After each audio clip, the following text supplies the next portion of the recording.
आज हम यहाँ पे हिंदी एनसीईआरटी की क्लास 5th की लेसन नंबर 6 चिट्ठी का सफ़र पढ़ने जा रहे हैं। इसमें बताया गया है कि किस तरह चिट्ठी यानी कि लेटर, जब हम किसी को लेटर लिखते हैं उसका सफ़र कैसा है। सफ़र मतलब कि एक जगह से दूसरी जगह कैसे पहुँचती है। अपनी 10-12 साल की ज़िंदगी में तुमने कुछ पत्र तो लिखे ही होंगे। वे पत्र अपने सही पते और सही समय पर किस तरह पहुँचे होंगे, यह बहुत सी बातों पर निर्भर करता है। किसी की चिट्ठी किस स्थान से किस स्थान पर भेजी जा रही है, संदेश पहुँचाने के लिए कितनी जल्दी है, तुमने पूरा और ठीक पता लिखा है कि नहीं, तुमने उस पर डाक टिकट लगाया है कि नहीं आदि अब प्रश्न यह उठते हैं। अब इसमें बताया गया है कि किस तरह हम एक स्थान से दूसरे स्थान पर चिट्ठी लिखते हैं, तो उसमें हमें कौन कौन सी बातें ध्यान में रखना पड़ता है कि हमने उस पर एड्रेस बरोबर लिखा है या नहीं। पता मीन्स एड्रेस, कि हम जहाँ पे पहुँचाना चाहते हैं चिट्ठी सामने वाले पे, कि उसका पता पूरा होना चाहिए, उसका पिन कोड नंबर होना चाहिए, वो चिट्ठी के ऊपर डाक टिकट लगी होनी चाहिए। आखिरी चिट्ठी पर डाक टिकट लगाया ही क्यों जाए, पूरे और ठीक पते से क्या मतलब है, जरूरत पड़ने पर संदेश कैसे पहुंचाया जाता है, स्थान बदलने से चिट्ठी के पहुंचने पर क्या असर पड़ता है। अब इसमें बताया गया है कि आखिर चिट्ठी पर डाक टिकट लगाया ही क्यों जाता है। अगर डाक टिकट नहीं लगी रहेगी तो क्या होगा। अब इसके बारे में आगे हमें इन सब चीज़ों के बारे में बताया गया हुआ है। अब यहाँ पे देखिए आपके सामने ये है महात्मा गांधी का जो पोस्टर है ना, ये अपना क्या है, ये एक लेटर है। यहाँ पे एक एड्रेस लिखा हुआ है जिसको हम पहुँचाने वाले हैं। अब इसमें आगे ये बताया गया है कि ये दोनों पते किस तरह से भिन्न हैं। गांधी जी को भेजे गए पत्र में पते की जगह पर लिखा है महात्मा गांधी, जहाँ हो वहाँ वर्धा, जबकि लिफाफे पर इमारत या संस्थान से लेकर शहर तक का नाम लिखा हुआ है। अब इस लेटर में बताया गया है लिफाफे के ऊपर कि हमें किस तरह से भिन्न मतलब अलग अलग है। एक तो यहाँ पे एक साइड में क्या रहता है कि हम जिसे पत्र भेजते हैं उसका पता रहता है, और एक साइड में हमारा पता रहता है। पते में सबसे छोटी भौगोलिक इकाई से शुरू करके बड़े की ओर बढ़े हैं। छोटे से बड़ी भौगोलिक इकाई का मतलब यह हुआ कि घर के नंबर के बाद गली मोहल्ले का नाम, फिर गांव, कस्बे, शहर के जिस हिस्से में उनका नाम, फिर गांव या शहर का नाम। अब यहाँ पे बताया गया कि किस तरह हमें चिट्ठी के ऊपर घर का नंबर, सबसे पहले हमें चाहिए घर का नंबर। अगर घर का नंबर किसी का 304 रहता है, किसी का 117 रहता है, यह चाहिए। उसके बाद गली मोहल्ला यानी कि हम लोग कहाँ पे रहते हैं उस मोहल्ले का नाम, और फिर गांव का नाम, कस्बे शहर का नाम, और फिर उसके बाद फिर गांव या शहर का नाम। अब इसमें बताया गया है कि अगर हम यह सब एड्रेस बरोबर नहीं लिखेंगे तो क्या होगा कि कहीं की चिट्ठी कहीं पहुंच जाएगी, और इससे जिसके पास चिट्ठी पहुंचना है उसको मिल भी नहीं सकेंगी।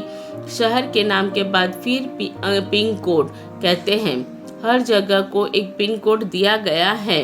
यहाँ पे अब बताया गया है कि हमने शहर का नाम तो लिख दिया, लेकिन पिन कोड भी लिखना ज़रूरी होता है। पिन कोड से हमें यह मालूम पड़ता है कि जो चिट्ठी रहती है वह बरोबर सामने वाले को सही समय पे और सही जगह पे मिल जाती है। यह सोचने लायक बात है कि आखिर पिन कोड की ज़रूरत क्या है। हमारे देश में अनेक ऐसे कस्बे, गाँव, शहर हैं जिनके नाम एक जैसे हैं। पते के बाद पिन कोड लिखने से गंतव्य स्थान का पता लगाने में डाक छाटने वाले कर्मचारी को मदद मिलती है और पत्र जल्दी बांटे जा सकते हैं। अब इसमें यह बताया गया है कि हम पिन कोड अगर लिखेंगे तो हमें जिसके पास यह लेटर पहुंचाना है, पत्र पहुंचाना है, हम आसानी से उसके पास यह पत्र पहुंचा देंगे। इससे जो छाटने वाला कर्मचारी रहता है उसको काफ़ी मदद मिल जाती है, और जो पत्र रहते हैं वह भी बहुत जल्दी बढ़ जाते हैं। पिनकिट की शुरुआत 15 अगस्त 1972 को डाकतार विभाग ने पोस्टल नंबर योजना के नाम से की। जाहिर है कि गांधी जी को मिले इस पत्र और उनके मिले किसी भी पत्र पर पिन कोड का मतलब होता है, क्या होता है? पिन शब्द postal index number, pin code का पूरा फुल फॉर्म होता है पोस्टल इंडेक्स नंबर का छोटा रूप है। किसी भी जगह का पिन कोड कितने अंकों का रहता है? 6 नंबर का रहता है। उदाहरण के लिए NCERT को भेजे गए लिफाफे पर लिखा अंक है 110016। पिन कोड कितने नंबर का रहता है? 6 नंबर का रहता है। अब इसमें आगे बताया गया है कि किस तरह हमें अलग अलग, काफ़ी लोगों को क्या रहता है कि अलग अलग जगह की टिकटें संग्रह करने का शौक भी रहता है। फर्क कुछ भी नहीं पड़ता है, क्योंकि देखिए अगर बहुत ही अलग अलग प्रकार के इंसान रहते हैं। अब इसमें आगे यह बताया गया है कि फर्क सिर्फ पिन कोड का ही नहीं, समय के साथ डाक सेवाओं में निरंतर बदलाव और विकास होता जा रहा है। अब क्या होगा है कि जैसे जैसे हम आगे बढ़ते जा रहे हैं, स्वतंत्रता के बाद काफ़ी विकास हुआ है सभी चीज़ों में। बहुत पुराने समय में कबूतरों के द्वारा संदेश भेजे जाते थे। जब संदेशवाहक कबूतरों की बात हो रही है तो उन इंसानों की बात कैसे न हो जो ऐसे समय से डाक पहुंचाने का काम करते रहे, जब संचार और परिवहन के साधन बेहद सीमित थे। बात हो रही है उन हरकारों की जो पैदल ही आम आदमी तक चिट्ठी पत्री पहुंचाने का काम करते रहे। हरकारी मतलब होता है कि पहले के ज़माने में जैसे राजा महाराजा लोग क्या रखते थे, एक आदमी को नियुक्त करते थे जो उनका संदेश रहता था वो एक गांव से दूसरे गांव तक पहुंचाने का काम करता था। राजा महाराजाओं के पास घुड़सवार हरकारे हुआ करते थे। हरकारे को न सिर्फ हर तरह की जगह पर पहुंचना होता था बल्कि डाक की रक्षा भी करनी होती थी। डाकू, लुटेरे या जंगली जानवरों की चपेट में आने का डर हमेशा बना रहता था। अब इसमें आगे यह बताया गया है कि जो हरकारे रहते थे उन्हें कैसा डाकू, लुटेरों और जंगली जानवरों का भी डर लगा रहता था, क्योंकि डाकू जो रहते थे अगर किसी भी तरह राजा का संदेश अगर चुरा ले तो उसे आसानी से यह मालूम पड़ जाएगा कि आगे जो राजा है वह अपनी क्या रणनीति अपना रहा है। अब आज भी भारतीय डाक सेवा दुर्गम व पहाड़ी इलाकों तक डाक पहुंचाने के लिए हरकारों पर निर्भर करती हैं। जम्मू कश्मीर के लद्दाख खंड में पदम, जंस्कार जैसी कई जगह हैं जहां हरकारे डाक पहुंचाते हैं। आज भी यह जो पुरानी प्रथा है वो चली आ रही है।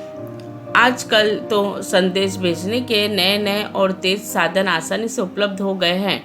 डाक बांटने में हवाई जहाज, पानी के जहाज और जाने कौन कौन से साधन इस्तेमाल किए जा रहे हैं। डाक विभाग भी पत्र, मनी ऑर्डर के साथ साथ ईमेल, बधाई कार्ड आदि लोगों तक पहुंच रहा है।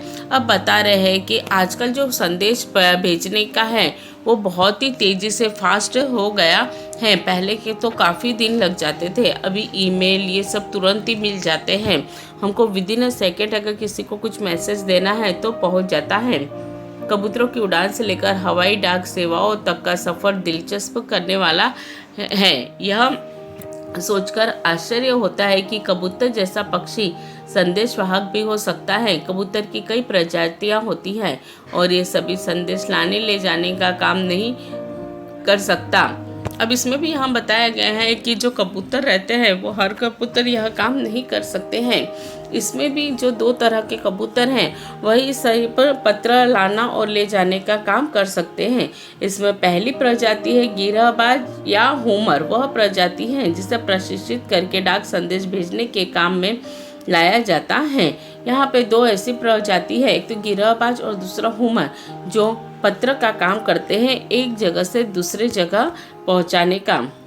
आखिर कबूतर अपना रास्ता ढूंढ कैसे लेता है? उन प्रवासी पक्षियों के बारे में सोचो और पता करो कि वे कैसे सैकड़ों मील का रास्ता और सही जगह तय कर पाते हैं, क्योंकि वो तो अनजान है ना। उनको क्या मालूम पड़ेगा कि हमें ये कहाँ पे पहुंचाना है, कहाँ पे क्या करना है। फिर भी वे सही स्थान पे और सही जगह पे कबूतर लोग अपना जो रहता था संदेश वह पहुंचा देते थे। तो बच्चों, अगर मेरा ये लेसन अच्छा लगे तो प्लीज़ मेरे चैनल को लाइक कीजिए और ज़्यादा से ज़्यादा सब्सक्राइब कीजिए। धन्यवाद।